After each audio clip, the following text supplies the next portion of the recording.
Have you ever sat on your porch at dusk, wondering if the ones you love truly see you? Hey there, I'm Eva, 65 years young, spinning tales from my cozy corner in Eufaula, Alabama, where the lake whispers secrets and the pecan pies are legendary. I'm here, coffee in hand, ready to share a story that'll tug at your heartstrings, just like we're old friends chatting over quilt squares. If you're loving these tales, hit that subscribe button. It keeps our little circle growing today. I'm stepping into the shoes of Eleanor Caldwell, a fierce woman from Santa Barbara, California. Through her voice, I'll weave a story of betrayal, courage, and love that never quits. So, grab your tea, settle in, and let's walk this journey together, feeling every step of Eleanor's heart. The oak-paneled rooms smelled of polished wood and fresh coffee, the kind brewed from a Keurig machine humming in the corner. Sunlight streamed through the tall windows of William Brooks' law office, casting golden streaks across the mahogany table where I sat, my hands folded tightly in my lap. At 68, I'd faced countless challenges in my 43 years as a real estate broker in Santa Barbara. But nothing prepared me for this moment facing my own son, James, and his wife, Lauren, across a table that felt like a battlefield. I looked at James, his head bowed, his fingers fidgeting with a pen. He was 40 now, but in that moment, I saw the little boy who used to run to me on Carpinteria Beach, his sandy hands clutching seashells, his laughter brighter than the California sun. Beside him, Lauren sat stiffly, her manicured nails tapping the table, her usual saccharine smile replaced by a thin, nervous line. The air was thick with unspoken words, but I was done with silence. Today, I would reclaim my voice. "James," I said, my voice steady despite the ache in my chest, "do you think I'm too old to notice what you've been doing? This document." I nodded to the paper William had placed on the table, its crisp edges glaring under the light with my forged signature. "Transferring my home to you. Do you think I wouldn't find out?" James flinched, his eyes darting to the floor. Lauren opened her mouth, her voice high and defensive. "Eleanor, we were only trying to help you. That house is too much for you to manage alone." "Help me." I cut her hair off, my words sharp but controlled. "Help me by pushing me out of the home I built with my own sweat and tears. The home where I raised you, James, where we baked cookies in the kitchen and hung Christmas lights on the porch. That kind of help." The room fell silent, save for the distant hum of traffic on State Street. William, my lawyer of 20 years, adjusted his glasses, his calm presence grounding me. He slid the document forward, its title stark, Deed of Transfer. My signature, or what was meant to look like it, sprawled across the bottom. I'd found it 2 nights ago, tucked in the safe in my home office, hidden among old contracts and family photos, the betrayal cut deeper than any knife. I leaned forward, my eyes locking on James. "You're my son, my blood. I spent my life loving you, sacrificing for you. But you and Lauren thought you could take everything my home. My dignity because you assumed I was too weak to fight back." My voice trembled, not with fear, but with the fire of a woman who'd had enough. "You were wrong." Lauren's face crumpled, tears welling in her eyes. "Eleanor, we didn't mean... We're in debt, and we thought..." Her words trailed off, weak and unconvincing. James finally looked up, his eyes red. "Mom, I'm sorry," he whispered. But the words felt hollow, like sea foam dissolving on the shore. William cleared his throat, his voice measured. "Eleanor has established an irrevocable living trust, effective immediately. All her assets, the house, the investment accounts, everything are protected. This forged document is void, and I've already sent copies to the county notary for investigation." The weight of his words settled over the room.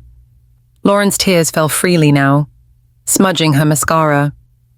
James slumped in his chair, defeated. I should have felt triumphant, but all I felt was a hollow ache. This wasn't just about a house, it was about trust, about family, about the love I'd poured into James, only to have it thrown back in my face. I stood, my knees steady despite the storm in my heart. James, I've protected what's mine, but I'm not cutting you out completely. There's a small fund in the trust for you, because I still believe you can learn from this. But you need to earn my trust again. I turned to Lauren, softening my tone but not my resolve. And Lauren, I hope you find a way to live with the choices you've made. As I walked to the window, the Pacific Ocean sparkled beyond the rooftops of Santa Barbara, its waves rolling in a rhythm as old as time. I thought of the countless evenings I'd spent on my porch, listening to those waves, finding solace in their constancy. This house, this life, was mine not because of its dollar value, but because of the memories woven into its walls, and no one, not even my own son, could take that from me. I turned back to the room, my voice softer now, almost as if I was speaking to a friend. If you've ever felt like someone you loved saw you as less than you are, you'll understand why I'm standing here today. You'll understand why I had to fight not just for my home, but for myself.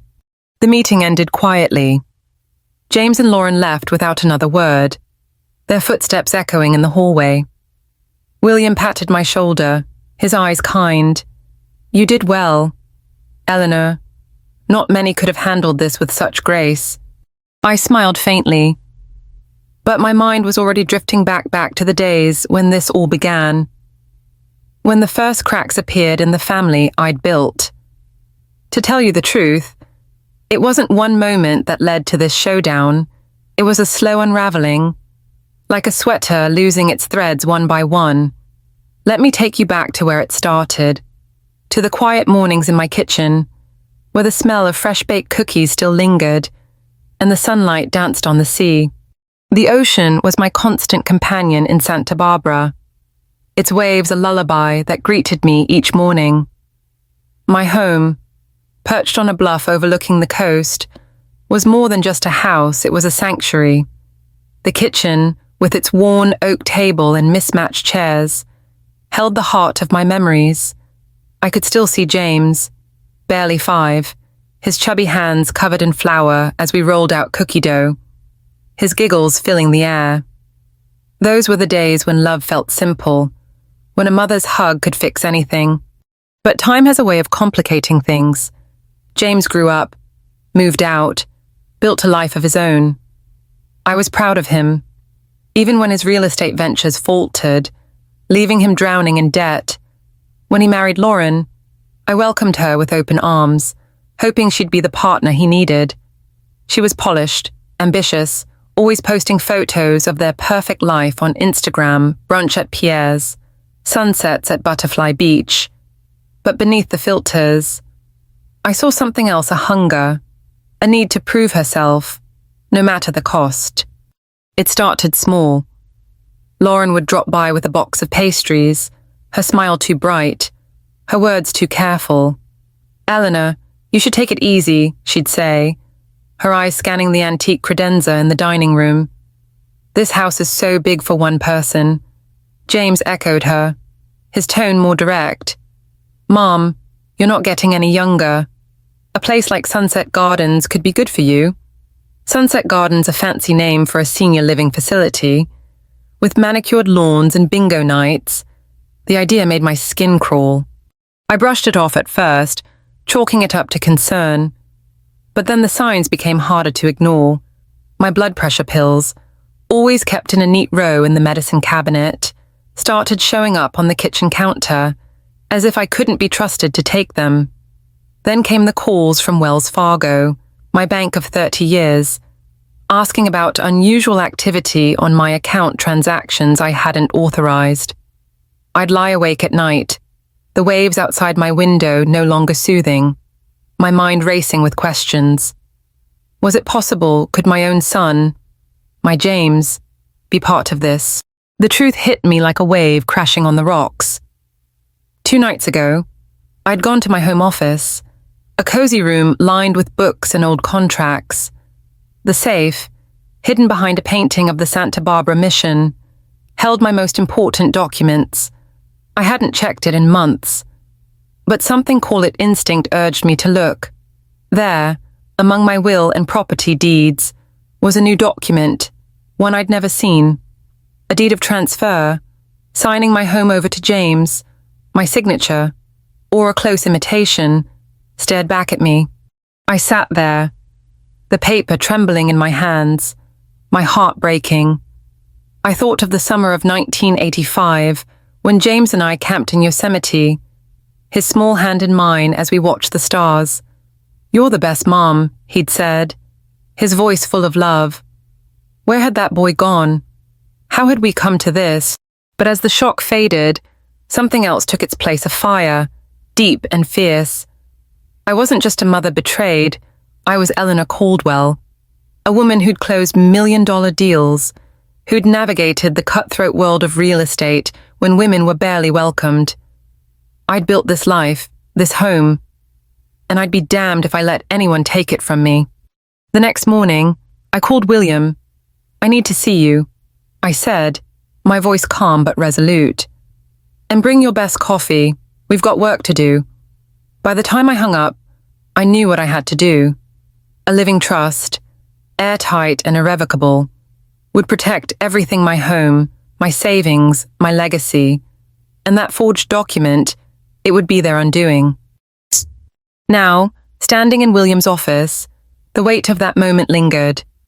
The ocean sparkled outside, a reminder that some things endure. No matter how fierce the storm, I'd won this battle, but the war for my family, for my heart, was far from over. I wanted to believe James could change, that Lauren's tears held some truth. But for now, I'd hold my ground, my dignity intact. If you've ever felt like someone you loved tried to dim your light, you know why I'm telling this story. It's not just about a house or a trust. It's about standing up when the world expects you to sit down. It's about remembering who you are, even when those closest to you forget. I walked out of the office, the salt air greeting me as I stepped onto State Street. The waves called me home, and I knew I had more to share about the days that led to this, about the love and loss that shaped me. Let me take you back to the beginning, to the quiet mornings in my kitchen, where this story truly started. I hope you're as caught up in this moment as I was, standing there with my heart on fire. If you want to follow the rest of my journey, hit that subscribe button and join me for what's next. And please, drop a comment below. Have you ever had to stand up for yourself when no one else would?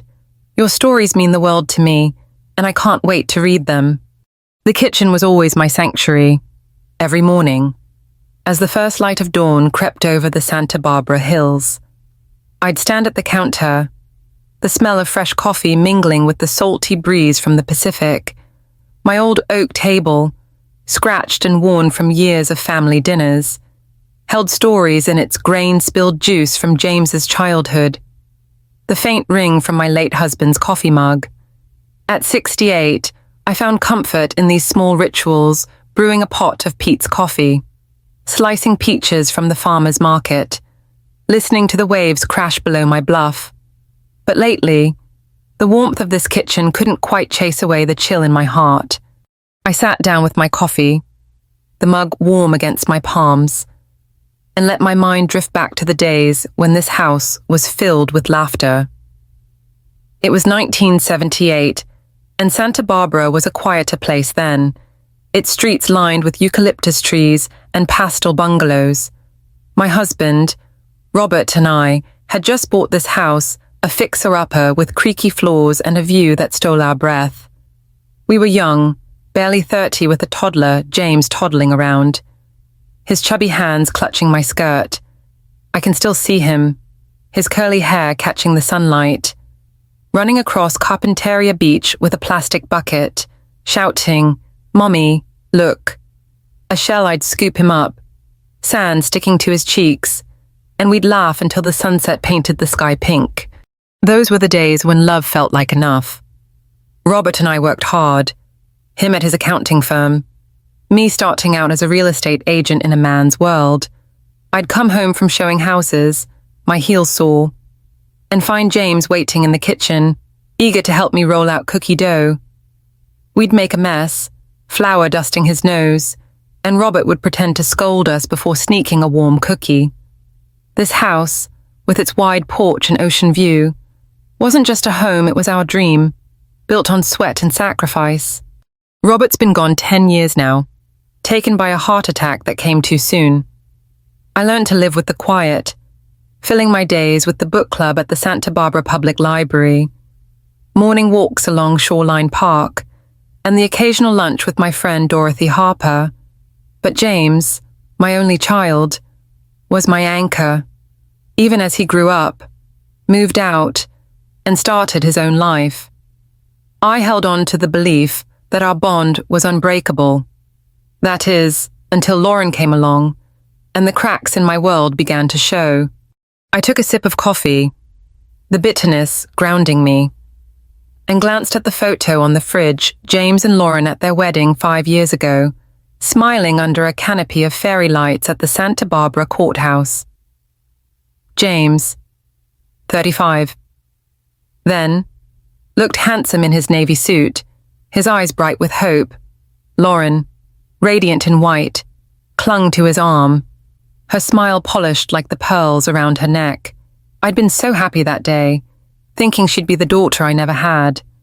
But looking back, I see the signs. I missed the way her eyes lingered on my diamond earrings, the way she asked about the value of my house before the cake was even cut. Lauren was a bank manager at Wells Fargo, always dressed in tailored blazers. Her Instagram feed, a curated gallery of brunches at Pierre's and sunsets at Butterfly Beach. She loved to talk about their perfect life. But I sensed a hunger beneath her polish, a need to prove herself. James, meanwhile, had followed in my footsteps, starting a real estate business that promised big returns. I'd been proud, even loaning him money to get started, but the market turned. His deals fell through, and now, at 40, he was drowning in debt, his confidence replaced by a quiet desperation. I stood and walked to the window, the ocean stretching out like a quilt of blue and gold.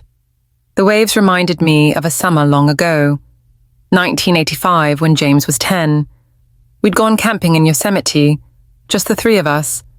At night, under a sky full of stars. James had curled up beside me, his voice small. "Mom, you're the best. I'm going to take care of you when you're old." I'd kissed his forehead, my heart full, never imagining that promise would one day feel like a lie. The doorbell chimed, pulling me back to the present. It was Dorothy Harper, my friend since our days at UC Santa Barbara.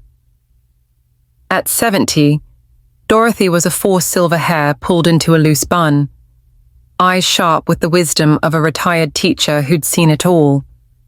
She stepped inside, her canvas tote stuffed with books from the library, and gave me a hug that smelled of lavender and old paper. "Eleanor, you look like you haven't slept," she said, settling at the table with a glass of iced tea. "What's going on?" I hesitated, the weight of my suspicions too heavy to share. But Dorothy's gaze was steady, and I knew I couldn't hide from her. "It's James and Lauren," I said, my voice low. "They've been different, pushing me to move to Sunset Gardens, saying the house is too much for me. And then there's the bank calls about transactions I didn't make." Dorothy's eyes narrowed. "That doesn't sound right. You've got 43 years in real estate. Eleanor, you know when something's off. Have you checked your safe?" Her words struck a chord. The safe in my office held my will, property deeds, everything that mattered. I hadn't looked in months, but the thought of it now sent a shiver down my spine. "Not yet," I admitted, "but maybe I should." Dorothy reached across the table, her hand warm on mine. "Listen, I've been through this with my own son. He tried to manage my finances a few years back, thinking I was too old to notice. I set him straight, and you can too. You're not just James's mom, you're Eleanor Caldwell, the woman who closed the biggest deals in Santa Barbara when half the agents wouldn't shake your hand. I smiled, her words kindling a spark of the fire I'd felt in William's office. Dorothy was right. I wasn't helpless, not by a long shot. But the ache in my chest lingered. The pain of wondering how my son, my boy, could see me as anything less than the mother who'd given him everything. That afternoon, I drove to the farmer's market on State Street, needing the comfort of routine. The market was alive with colour piles of peaches, baskets of strawberries, the hum of locals chatting over coffee from handlebar roasting. I picked up a bag of peaches, their scent sweet and familiar, and exchanged a smile with Maria, the vendor I'd known for years, still making that peach cobbler. Eleanor, she asked. Always, I said, though my heart wasn't in it. As I walked back to my car, the ocean breeze ruffling my hair, I felt a pang of loneliness. The market, the sea, the house, they were my world. But without family, they felt incomplete. When I got home, my phone buzzed with a text from Sophie, my 20-year-old granddaughter, a student at UCLA. Sophie was the light of my life, her text full of emojis and enthusiasm. Hey, Grandma, miss you, heard Dad talking about selling your house. What's up with that? Her words hit like a wave. Even Sophie, miles away in Los Angeles, had picked up on something wrong. I typed back, keeping my tone light. Just grown-up stuff, sweetheart. Come visit soon. Okay. But as I set the phone down, my resolve hardened. Sophie's message was a reminder that I wasn't alone, that there were still people who saw me for who I was. And if James and Lauren thought they could push me aside, they were about to learn just how wrong they were.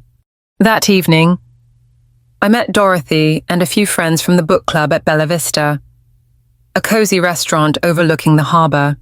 The air smelled of grilled fish and rosemary, and the patio glowed with string lights. But the mood shifted when Lauren stopped by our table, her smile as polished as ever. Eleanor, you look lovely, she said, her voice dripping with sweetness. Have you thought more about Sunset Gardens? They have such nice amenities. The table went quiet, my friends exchanging glances. Dorothy raised an eyebrow, but I forced a smile. I'm happy right where I am. Lauren, I said, my tone polite but firm. This house has been my home for 40 years. It's not going anywhere. Lauren's smile faltered, just for a moment, before she nodded and left. As she walked away, Dorothy leaned in. That girl's up to something. Eleanor, you watch your back. I nodded, my stomach twisting. The waves crashed in the distance, a steady rhythm that had always calmed me. But tonight, they sounded like a warning. I thought of the safe, the documents, the bank calls. Dorothy was right, I needed to act. But more than that, I needed to understand how my family had come to this, how the boy who'd promised to take care of me had become a man I barely recognized. And as I sit here now, writing these words, the kitchen is quiet, the coffee cold in my mug. The ocean hums outside, a reminder that some things endure, even when the world shifts beneath you. I didn't know it then, but that day at the farmer's market, that text from Sophie, that moment at Bella Vista, they were the first threads unraveling a truth I wasn't ready to face. If you've ever felt a crack in the love you thought was unbreakable, you'll know why I kept going, why I had to find out what came next. This story's just beginning, and I'm so glad you're here with me. If you're feeling the pull of these memories, hit that subscribe button to stay with me through the journey. And please, share a moment in the comments. When did you feel the love of family tested? And how did you hold on? Your stories light up my heart, and I can't wait to read them. The waves were restless that morning, crashing against the rocks below my Santa Barbara home, with a rhythm that matched the unease in my heart. I stood at the kitchen counter, slicing peaches for a cobbler, the knife steady in my hand despite the storm brewing inside me. At 68, I'd learned to trust my instincts, honed over 43 years in real estate, where a single misstep could cost a fortune. And lately, those instincts were screaming that something was wrong with James, wrong with Lauren, wrong with the family I'd poured my life into. It was a Tuesday in June, the kind of day where the California sun painted everything gold, from the eucalyptus trees lining my street to the sailboats dotting the Pacific. I should have felt at peace, but the memory of Lauren's words at Bella Vista last week lingered like a bruise. Sunset Gardens has such nice amenities, she'd said, her voice sweet as the iced tea she sipped, but her eyes cold, calculating. James had nodded along, his silence louder than any words. My son, the boy who once promised to take care of me, was pushing me toward a future I didn't choose. I set the peaches aside and poured a cup of Pete's coffee, the aroma grounding me. The kitchen, with its faded blue cabinets and worn oak table, was my refuge. But even here, the signs were piling up. Last month, I'd found my blood pressure pills on the counter, not in the medicine cabinet where I always kept them. Lauren had been over that day, bustling around with a box of pastries from Pierre's. Her usual excuse to check on me. I'd mentioned the pills, and she'd laughed it off.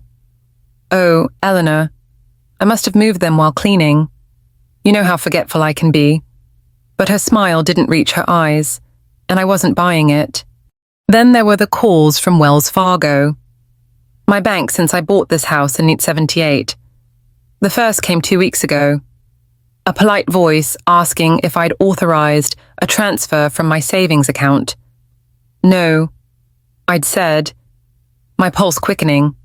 I haven't touched that account in months. The second call, last Friday, was worse, another unusual transaction, this time an attempt to access my investment portfolio. I'd hung up, my hands shaking, and stared out at the ocean, the waves no longer soothing but accusing. How could I not have seen this coming? I thought back to a moment 25 years ago. In 2000, when James was 15. He'd gotten into trouble at school, a silly prank that led to a suspension. He'd come home, head bowed, and apologized, his voice thick with tears. I messed up. Mom, I'll do better. I'd hugged him, my heart full, believing his promise. That boy was still in there, wasn't he? Or had the man he'd become, 40 drowning in debt from a failed real estate business, forgotten who I was? The phone rang, snapping me out of my thoughts. It was Dorothy Harper, my friend since our college days at UC Santa Barbara. Her voice was warm, tinged with the no-nonsense tone of a retired teacher. Eleanor, you free for lunch? I'm craving fish tacos from the fish market. And don't you dare say you're too busy baking. I laughed, the sound easing the tightness in my chest. You win, Dorothy. Meet me at noon. The fish market, a harborside spot with weathered wooden tables and a view of bobbing yachts, was packed with locals and tourists. Dorothy was already there, her silver hair glowing in the sunlight, a basket of tortilla chips in front of her. She waved me over, her eyes sharp as ever. You look like you've got the weight of the world on you, she said as I sat down. Spill it. Eleanor. I hesitated, picking at a chip, but Dorothy's gaze was like a lighthouse, steady and safe. It's James and Lauren, I said, my voice low. They're pushing me to move to Sunset Gardens, and I'm pretty sure they're after the house. And the bank, there have been strange transactions. I don't know what to think. Dorothy's face hardened, her teacher's instinct kicking in. I knew that Lauren was trouble the minute she started posting those Instagram photos, acting like she owns half of Santa Barbara. And James, Eleanor, he's your son, but he's in over his head. You remember when my son tried to manage my money, I caught him red-handed. And I'm telling you, you need to check your safe, today. Her words hit like a wave. The safe in my office held my will, my property deeds, everything that tied me to this house. I'd been avoiding it, afraid of what I might find. But Dorothy was right. I couldn't ignore this any longer. We finished our tacos, the tang of lime and cilantro lingering, and I drove home along Coast Village Road, the ocean sparkling to my left. Santa Barbara was my home, its streets as familiar as the lines on my hands. I passed the old bookstore where I used to buy James' picture books, the ice cream shop where we'd share a cone after his soccer games. Every corner held a memory, and the thought of losing this place, of being pushed into a sterile room at Sunset Gardens, made my stomach churn. That evening, my family gathered for a BBQ in my backyard, a tradition we'd kept since James was a boy. The air smelled of grilled burgers and sunscreen, and classic rock played softly from a Bluetooth speaker. My granddaughter, Sophie, was there, home from UCLA for the weekend. At 20, she was a burst of energy, her dark hair tied back, her eyes bright with the idealism of youth. She hugged me tightly, her voice bubbling. "Grandma, I missed you. Can we make cookies later?" "Always, sweetheart," I said, my heart lifting. Sophie was my reminder that not all was lost, but the mood shifted when Lauren arrived. Her heels clicking on the patio, a bottle of Napa Valley wine in hand. She greeted everyone with her usual charm, but I caught her glancing at the house, her eyes lingering on the wide windows, the redwood deck. James was quieter, flipping burgers with a forced smile.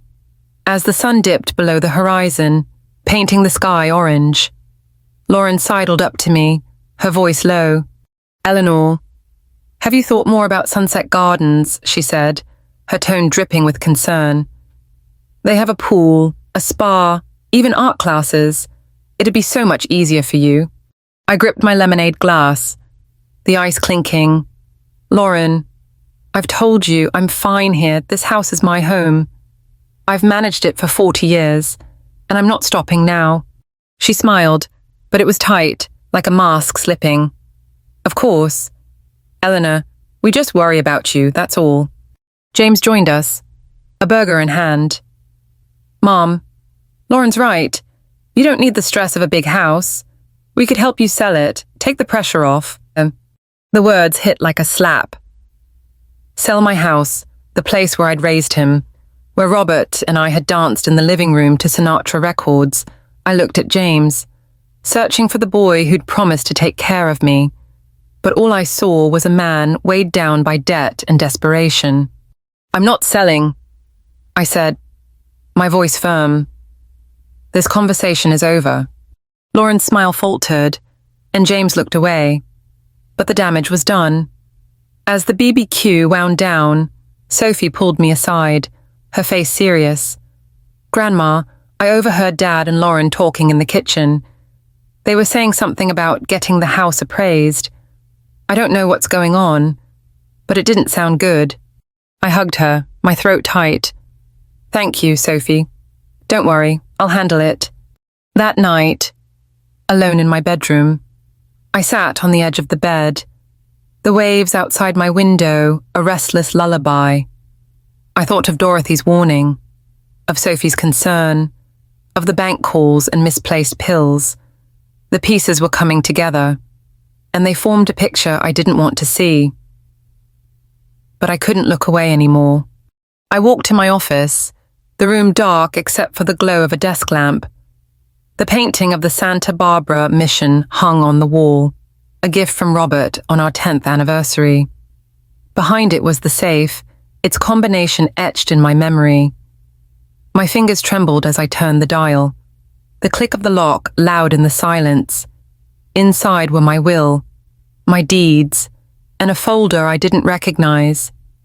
I opened it, my heart pounding, and there it was, a deed of transfer, my signature forged, signing my home over to James. The paper slipped from my hands, fluttering to the floor. I sank into the chair, my breath shallow, the weight of betrayal crushing me. I thought of James at 15, his tearful apology, his promise to do better. I thought of the summer of 1985, his hand in mine under the Yosemite stars. Where had that boy gone? How had my son become someone who'd steal from his own mother? But as the shock faded, a fire sparked inside me. The same fire that had carried me through a male-dominated real estate world. Through Robert's death, through every challenge life had thrown at me. I wasn't just a mother, a widow, a grandmother, I was Eleanor Caldwell. And I wasn't done fighting. I picked up the phone and dialed Dorothy. I found it. I said, my voice steady, a forged deed. They're trying to take the house. Dorothy didn't hesitate. Come to my place tomorrow. We'll figure this out together. And Eleanor, you're stronger than they know. I hung up. The waves outside calming, their rhythm steadying my resolve. The ocean had seen me through every storm, and it would see me through this one. I wasn't sure what came next, but I knew one thing: James and Lauren had underestimated me. And that was their biggest mistake. If you've ever felt the sting of doubt from those you love, you know why I couldn't turn back. The waves were calling me forward, and I was ready to answer. If this story's tugging at your heart, hit that subscribe button to stay with me as it unfolds. And please, share a moment in the comments. When did you feel the ground shift beneath your trust? And how did you find your strength? Your stories are my lighthouse, and I can't wait to read them. The ocean was a restless mirror that night, its waves catching the moonlight and tossing it back in fractured shards. I sat in my home office, the desk lamp casting a soft glow over the forged deed I'd found in the safe, a betrayal in black and white. My signature mimicked in a stranger's hand. At 68, I'd seen my share of storms, but none cut as deep as this one. My son, James, and his wife, Lauren, had tried to steal my home, the heart of my life in Santa Barbara. But as I stared at the paper, my shock gave way to something fiercer, a fire, steady and unyielding, the kind that had carried me through 43 years in real estate when the world doubted a woman could thrive. I leaned back in my chair, the creak of the wood grounding me. The office was my haven, its shelves lined with books on property law and faded photos of my family. A picture of James at 5, grinning on Carpinteria Beach, sat next to a contract from my first big sale in 1982. Those memories, those victories, reminded me who I was, Eleanor Caldwell, a woman who didn't back down, and I wasn't about to start now. The phone call to Dorothy Harper last night had been brief but urgent. I found it. I'd told her, my voice steady despite the ache in my chest. A forged deed, signing the house over to James. Dorothy hadn't hesitated. Come to my place tomorrow. We'll figure this out together. And Eleanor, you're stronger than they know. Her words were a lifeline, pulling me from the edge of despair. Now, as the clock ticked past midnight, I knew I needed a plan not just to protect my home, but to reclaim my dignity. Morning came with a gentle breeze, the kind that carried the scent of eucalyptus and salt through my kitchen. I brewed a pot of Pete's coffee, the ritual calming my nerves, and drove to Dorothy's house on the mesa, a quiet neighborhood with bungalows and blooming jacarandas. Dorothy greeted me at the door, her silver hair pulled back, her eyes sharp with purpose.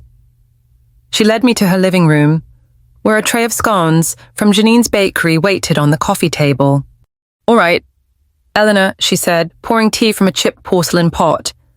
"Show me what we're dealing with." I handed her the forged deed, its crisp edges stark against the cozy clutter of her home.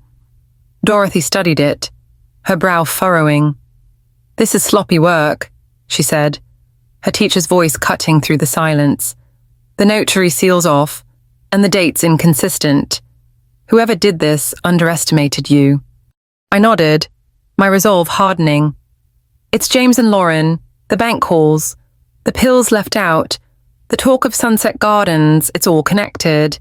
They're after the house. Dorothy, it's worth $3 million, and James's business is failing.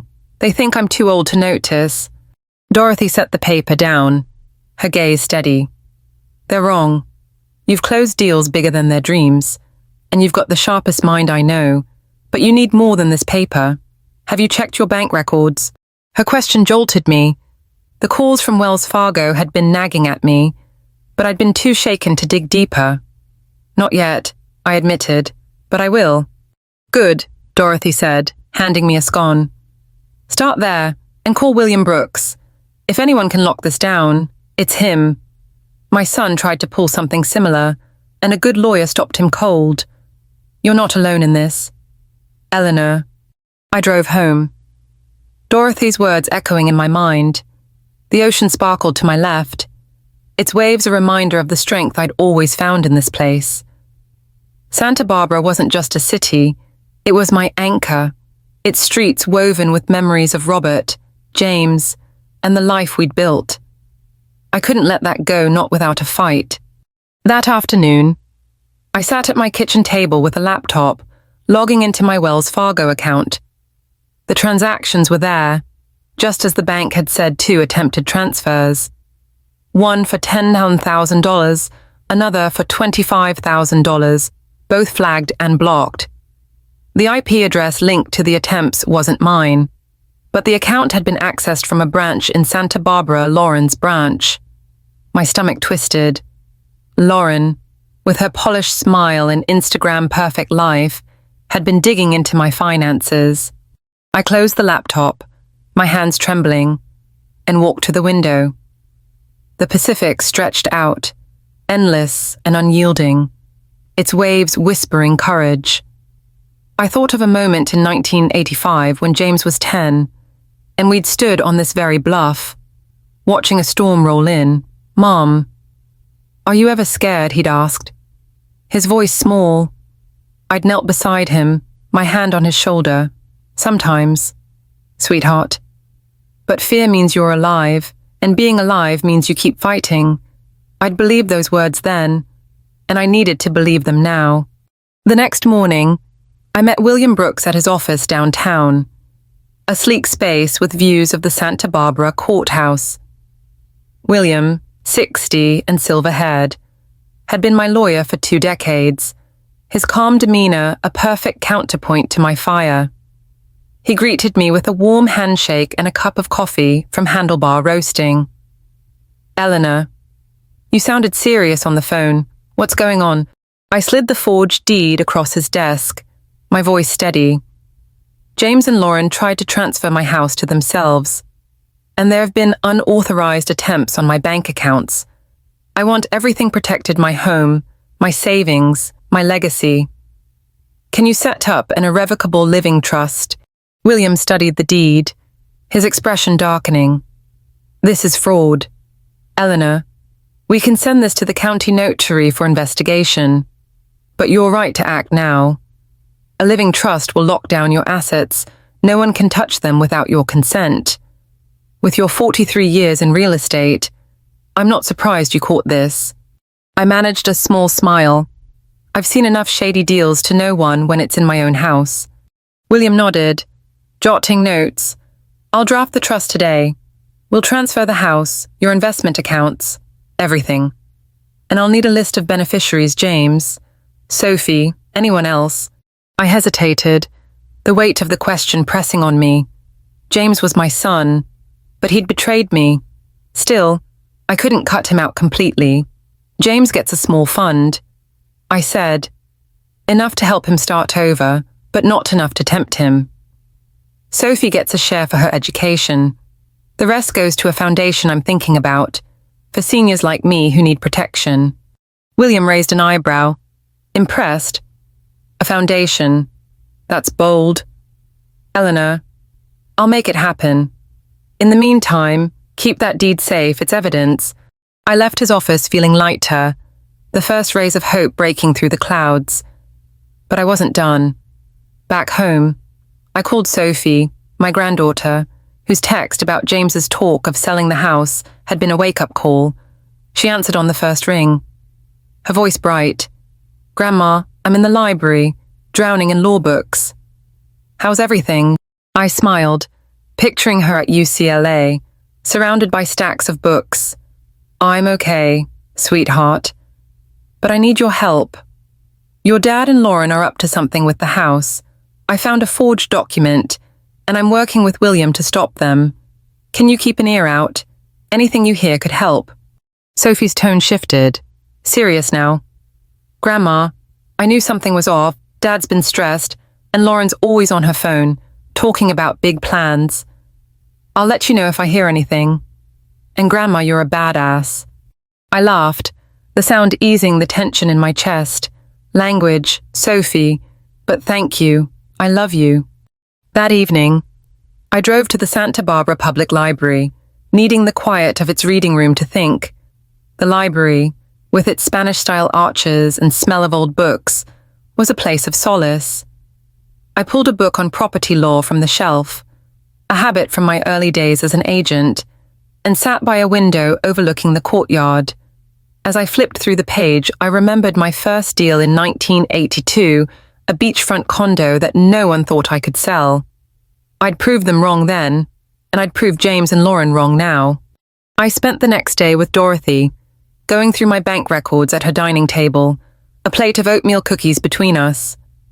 We found more evidence: login attempts from Lauren's branch, emails from James asking about my account balances. Each discovery was a knife to the heart. But it also fueled my resolve. They thought I'd just roll over.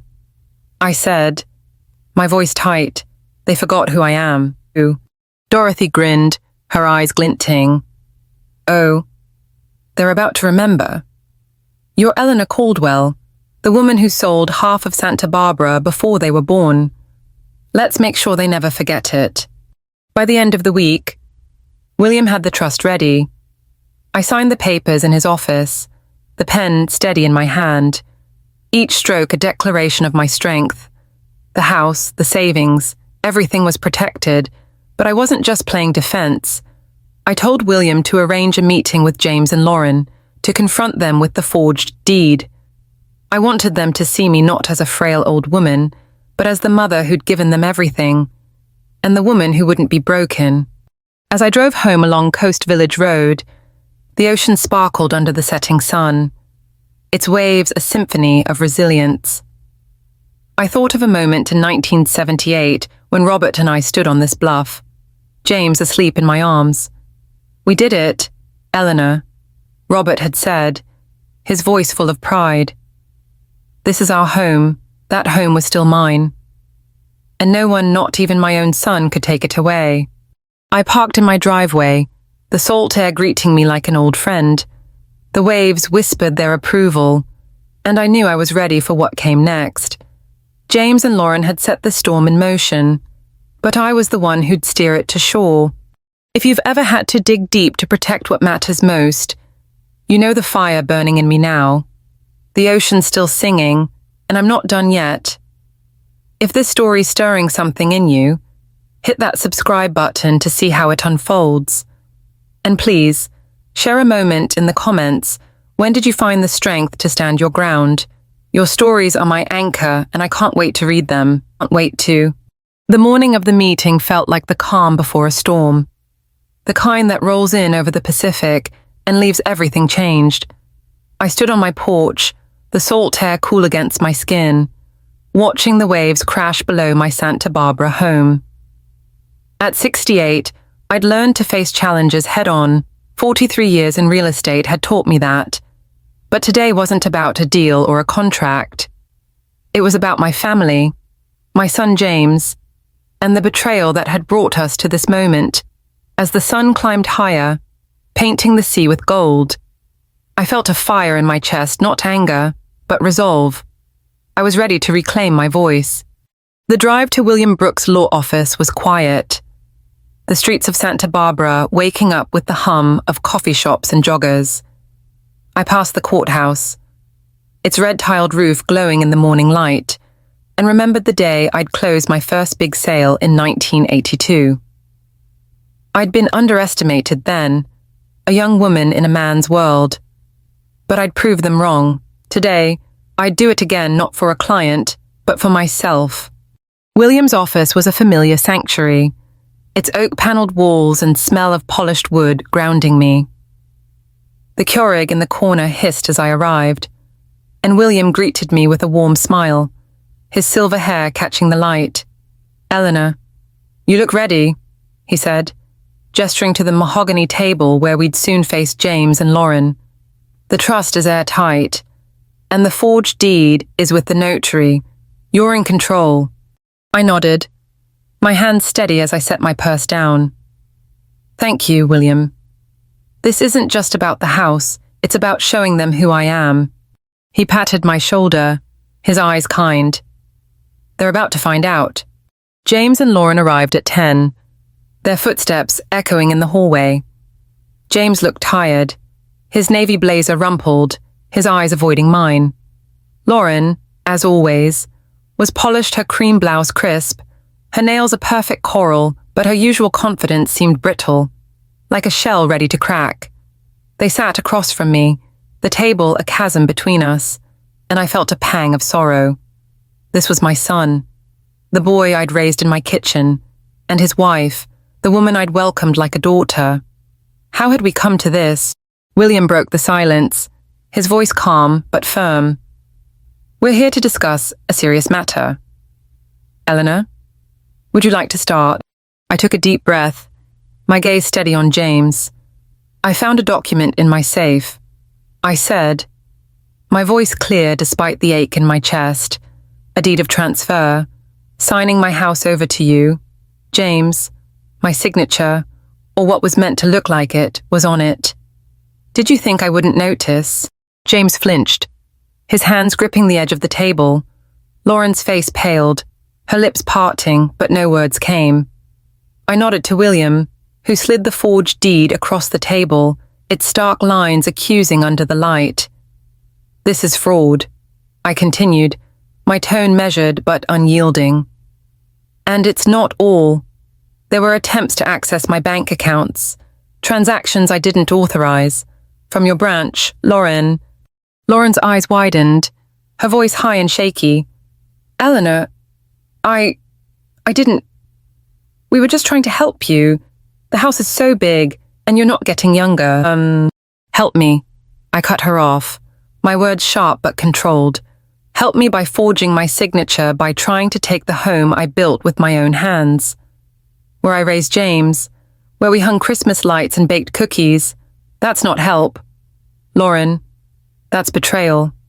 The room fell silent, the distant hum of State Street traffic the only sound. James stared at the table, his knuckles white. I wanted him to look at me, to see the mother who'd given him everything. But he wouldn't. My heart ached, and for a moment, I was back in 1985 kneeling beside him on this very bluff, telling him fear meant we were alive. I'd been scared then, and I was scared now not of losing my house, but of losing him. Lauren's voice broke the silence, trembling. "Eleanor, we were desperate. James's business is failing, and we're drowning in debt. We thought if we could sell the house, we could start over." Her words hit like a wave, raw and unfiltered. I looked at James, waiting for him to speak, to explain. Finally, he lifted his head, his eyes red. "Mom, I'm sorry," he whispered, his voice breaking. "I didn't want to hurt you. I didn't know what else to do." The apology was a knife, cutting through the anger to the love beneath. I wanted to reach for him, to pull him into my arms like I had when he was 5, covered in sand on Carpinteria Beach. But I couldn't, not yet.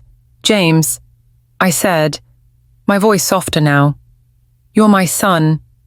I've spent my life loving you, sacrificing for you, but you chose to see me as weak, as someone you could manipulate. That hurts more than any document." William cleared his throat, his tone professional but gentle. "Eleanor has taken steps to protect her assets, an irrevocable living trust, effective immediately, covers the house, her savings, and her investments. The forged deed is void, and copies have been sent to the county notary for investigation. Any further attempts to access her accounts will have legal consequences. Lauren's tears fell freely now, smudging her mascara. "Eleanor, I'm so sorry," she sobbed. "I didn't mean for it to go this far. I wanted us to be okay." I looked at her, seeing not just the woman who'd betrayed me, but a person caught in her own desperation, her need to keep up appearances on Instagram, to prove she was enough. I felt no triumph in her tears, only a quiet sadness. James reached for her hand, his face a mask of guilt, and I saw the weight of their choices pressing on them both. I stood, my knees steady, and walked to the window. The Pacific sparkled beyond the rooftops, its waves rolling in a rhythm as old as time. I thought of the countless evenings on my porch, listening to those waves, finding solace in their constancy. This house, this life, was mine not because of its $3 million value, but because of the memories woven into its walls, James's laughter, Robert's coffee mug, Sophie's cookie baking sessions. I turned back to them, my voice firm but not unkind. "James, Lauren, I've protected what's mine, but I'm not cutting you out. There's a small fund in the trust for you, James, enough to help you rebuild, but not enough to tempt you again. I'm doing this because I believe you can learn from this, because I'm still your mother." James's shoulders shook, a sob escaping him. "Mom, I don't deserve that. I messed up so bad." I stepped closer, my hand resting on the back of his chair. "You did," I said, my voice gentle. "But love doesn't stop because of mistakes. It's harder now, but it's still there. You need to earn my trust again, both of you." Lauren looked up, her face streaked with tears. "Eleanor, I don't know how to fix this. I was so wrong." I met her gaze, seeing the flicker of remorse beneath her shame. "Start by being honest," I said. "With me, with James, with yourself. That's all I ask." William stood, signaling the meeting's end. "I'll follow up with the legal details," he said. "Eleanor, you've handled this with grace." James and Lauren rose, their movements slow, like people waking from a bad dream. As they left, James paused at the door, turning to me. "I'll try, Mum," he whispered. "I promise." I nodded, my throat tight. I'm counting on it. The office door closed, and I sank into a chair, the weight of the moment settling over me. William poured me a coffee, his smile warm. "You did it, Eleanor. Not many could have faced that and come out stronger."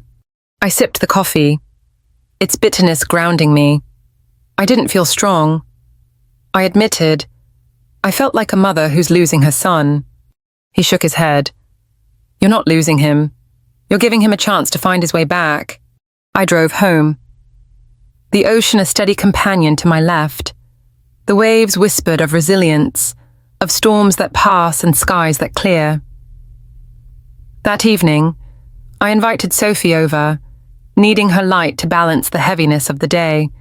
We baked cookies in the kitchen, the smell of vanilla and sugar filling the air, and she told me about her law classes at UCLA, her dreams of helping people like me. "Grandma, you're my hero," she said, licking dough off her finger. "The way you stood up to Dad and Lauren, that's epic." I laughed, the sound easing the ache in my chest. "Epic. Huh. I just did what I had to, sweetheart." Later, we sat on the porch, the stars bright above the Pacific. Sophie leaned against me, her warmth a reminder of what mattered. I thought of James, of his promise to try, and of Lauren's tears. I wasn't ready to forgive fully, not yet, but I'd opened the door. Because that's what mothers do. I'd fought for my home, my dignity. And in doing so, I'd found a strength I hadn't known I still had. The next day, I met Dorothy at Pierre's for lunch, the harbour sparkling outside the window. Over salads and iced tea, I told her everything. She listened, her eyes shining with pride. You showed them, Eleanor, she said, raising her glass, to the woman who never backs down. I clinked my glass against hers, the sound bright and clear. To the women who keep fighting, I said. As I write this now, the kitchen is quiet. The waves a soft lullaby outside. The meeting feels like a lifetime ago, but its echoes linger. I won't lie, it hurt, more than I can say. To see my son's guilt, Lauren's shame, but I also saw hope, a chance for healing. However slow, the ocean taught me that storms pass, and I'm holding on to that. If you've ever faced a truth that broke your heart but made you stronger, you know why I'm sharing this. The waves are still rolling, and I'm still standing. If this story's touching you, hit that subscribe button to see where it leads. And please, share a moment in the comments. When did you find the courage to face a painful truth? Your stories are my strength, and I can't wait to read them. The sun was setting over Santa Barbara, painting the Pacific in hues of orange and pink. As I stood in my kitchen, rolling out dough for peach cobbler, the familiar rhythm of the rolling pin, the sweet scent of fruit from the farmer's market, and the soft hum of waves outside my window brought a quiet peace to my heart. At 68, I'd weathered a storm I never saw coming, my son James and his wife Lauren's attempt to take my home, but I'd come through it, not just intact, but stronger. As the oven preheated, I thought about the journey ahead, not just for me, but for others who needed to know their worth, no matter their age. It had been a month since the confrontation in William Brooks' office, where I'd faced James and Lauren with the forged deed that nearly cost me everything. That day, I'd seen my son's guilt, Lauren's tears, and the fragile hope of a new beginning. I'd protected my home with an irrevocable living trust, ensured my assets were safe, and left a small fund for James, believing he could change. But the victory wasn't in the legal papers or the notary's stamp. It was in rediscovering my own strength. The fire that had carried me through 43 years in real estate and a lifetime of love and loss. I slid the cobbler into the oven and sat at the oak table. Its scratches a map of memories, James's childhood drawings, Robert's coffee rings, Sophie's cookie baking messes. The kitchen was my heart, and this house, perched on a bluff overlooking the ocean, was my soul. But I knew now that its true value wasn't in its $3 million price tag, it was in the life I'd built here, the legacy I wanted to leave. The idea for the Caldwell Elder Rights Foundation had come to me the night after the meeting, as I sat on my porch, the waves whispering courage. I'd thought of Dorothy Harper, my friend who'd faced her own son's betrayal, and of the countless seniors I'd met through my book club, their stories of being dismissed, manipulated, or forgotten. I'd spent my career helping people find homes. Now, I wanted to help them keep theirs. The foundation would provide legal aid, financial education, and support for seniors facing exploitation, ensuring no one felt as alone as I had. I called William the next day, my voice steady with purpose. I want to start a foundation. I told him, standing in my office, the painting of the Santa Barbara mission behind me, something to protect seniors like me, to give them a voice when their families turn against them. William's smile was audible through the phone. Eleanor, that's a legacy worth building. I'll handle the paperwork, nonprofit status, board structure, all of it. You focus on the vision. Over the next few weeks, the foundation took shape. Dorothy joined as my co-founder. Her teacher's instincts perfect for designing workshops. Sophie, home from UCLA, volunteered to build a website. Her law school energy infectious. Grandma, this is so cool, she said, typing furiously at my kitchen table. We're going to help people fight back, just like you did. I ruffled her hair, my heart full. It's not just about fighting, sweetheart. It's about reminding them they're worth fighting for. The foundation's first case came sooner than I expected. At a book club meeting in the Santa Barbara Public Library. A woman named Clara, 80, with soft grey eyes and a voice barely above a whisper, shared her story. Her nephew had convinced her to sign over her savings, promising to care for her, only to disappear with the money. Her apartment was at risk, and she felt too ashamed to tell her friends. I took her hand, the weight of my own experience guiding me. "Clara, you're not alone," I said. "Come to my office tomorrow. We'll get you a lawyer, and we'll fight this together." With William's help, we connected Clara to a pro bono attorney who recovered half her savings and secured her lease. When she hugged me, tears in her eyes, I felt a purpose deeper than any real estate deal. The foundation wasn't just a project, it was a lifeline, a way to turn my pain into something lasting. But the foundation wasn't my only work. Healing my family was a slower, more delicate task. James called a week after the meeting, his voice hesitant. "Mom, can we talk just you and me?" We met at Pierre's, the harbour restaurant where the air smelled of grilled fish and salt. Over coffee and salads. He looked older, the lines on his face deeper than I remembered. "I'm so sorry." "Mom," he said, his hands wrapped around his mug. "I let debt and stress turn me into someone I'm not. I'm seeing a counsellor, and I'm trying to fix things with Lauren." I listened, my heart torn between love and caution. "James, I want to believe you," I said, my voice gentle but firm. "But trust takes time. You hurt me, and that's not something we can erase overnight." He nodded, his eyes wet. "I know, I want to be your son again." I reached across the table, my hand resting on his. "You never stopped being my son, but you need to be a man I can trust. Start there." Lauren was harder. She sent a letter, handwritten on cream stationery, apologizing for her actions. I was obsessed with keeping up appearances. She wrote, "I thought money would fix everything. But I was wrong. I'm stepping back from social media, focusing on what matters. I hope you can forgive me someday." I read it on my porch, the waves a steady backdrop, and felt a flicker of hope. Forgiveness wasn't easy, but I left the door open because that's what love does. Sophie became my anchor through it all. She spent weekends at my house, helping with the foundation and baking cookies in the kitchen. One evening, as we sat on the bluff, the stars bright above the Pacific, she turned to me, her voice serious. "Grandma, I want to be a lawyer like you, to help people like Clara. You're my inspiration." I hugged her, my throat tight. "Sophie, you're already making me proud. Just keep being you." The foundation's launch was a quiet affair, held at the community centre near Shoreline Park. Dorothy gave a speech, her silver hair glowing under the lights, and Clara shared her story, her voice stronger now. I stood at the podium, looking out at the crowd, friends from the book club, neighbours, even a few former clients.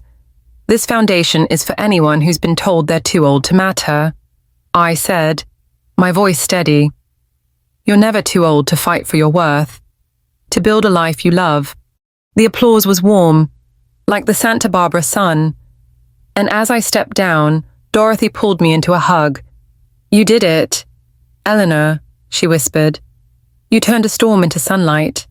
That Sunday, I went to St. Barbara's Church, a place I hadn't visited since Robert's funeral. The stained glass windows cast rainbows across the pews, and the organ's soft notes filled the air. I lit a candle, its flame small but steady, and prayed not for James or Lauren, but for myself, for the strength to keep going, to keep loving, to keep believing in second chances. Later, I walked through the farmer's market on State Street, the stalls bursting with peaches, strawberries, and fresh bread. I bought a bag of peaches, their scent sweet and familiar, and handed one to a stranger, a woman about my age with tired eyes. "Enjoy," I said, smiling. She smiled back, and in that moment, I felt the world shift, just a little. Back home, I sat in my kitchen, the cobbler cooling on the counter, the waves a gentle lullaby outside. I thought of the summer of 1978, when Robert and I bought this house, James asleep in my arms. I thought of 1985, his hand in mine under the Yosemite stars. Those memories were still mine, untouched by the pain of the past year. And now, I was writing new ones with Sophie, with Clara, with the foundation that bore my name. I'm not saying it's easy. James and I are still finding our way, and Lauren's apology is just a start. But I've learned that storms don't last forever, that the ocean always finds its rhythm again. At 68, I'm not done growing, not done loving, not done fighting, and neither are you. If you've ever wondered what your legacy could be, let this be a reminder it's never too late to shine. Your worth isn't tied to your age, your mistakes, or what others think. It's in the life you build, the love you give, the courage you show. I'm holding that truth close, and I hope you will too. As I write these words, the kitchen is quiet, the stars bright above the Pacific. This story, my story, is just one wave in the ocean, but it's mine to tell. If it's touched your heart, hit that subscribe button to join me for more stories of strength and hope. And please, share a moment in the comments. What's the legacy you're building? Big or small? Your stories are my sunlight, and I can't wait to read them.